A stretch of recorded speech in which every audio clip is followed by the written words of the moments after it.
আমরা এই মুহূর্তে রাজধানীর আলোচিত যে একটি আসন, অন্যতম আসনগুলোর মধ্যে একটি, সেটি হচ্ছে ঢাকা ৬। ওই আসনে পরিদর্শনে এসেছেন পুলিশের ঊর্ধ্বতন কর্মকর্তারা। আমরা তাদের কাছে আসলে এই নির্বাচনের সার্বিক কিছু বিষয় একটু জানতে চাচ্ছি। অবস্থা ভালো, মানুষ উৎসব মুখর পরিবেশে ভোট দিচ্ছে এবং আইন শৃঙ্খলা খুবই ভালো আছে। প্রত্যেকটা মানুষ সহযোগিতা করছে। আশা করি বাকি সময়টা সুন্দরভাবে পার হবে। এখন পর্যন্ত কোথাও কোনো বিশৃঙ্খলা হয়েছে কিনা? আমার জানা মতে এই ওয়ারি ডিভিশনে কোথাও কোনো ঘটনা আমরা শুনতে পাইনি এখনো পর্যন্ত।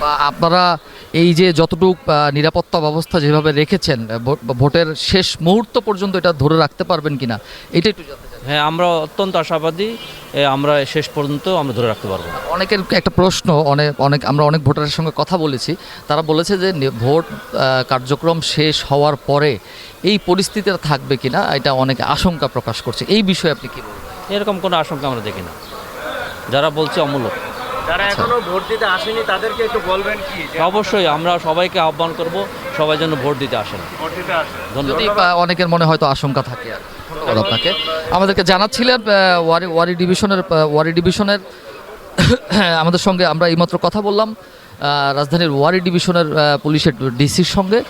তিনি আমাদেরকে যেটা জানালেন, এখন পর্যন্ত রাজধানীর কোথাও আসলে কোনো ধরনের অপ্রীতিকর কোনো ঘটনা ঘটেনি এবং এই নিরাপত্তা বলয় একেবারে ভোটের শেষ মুহূর্ত পর্যন্ত বলবৎ থাকবে বলে তিনি আশা করেছেন এবং তিনি এটাও বলেছেন সাধারণ ভোটারদেরকে উদ্দেশ্যে যে নির্বিঘ্নে যেন তারা ভোট কেন্দ্রে ভোটাধিকার প্রয়োগ করতে আসে।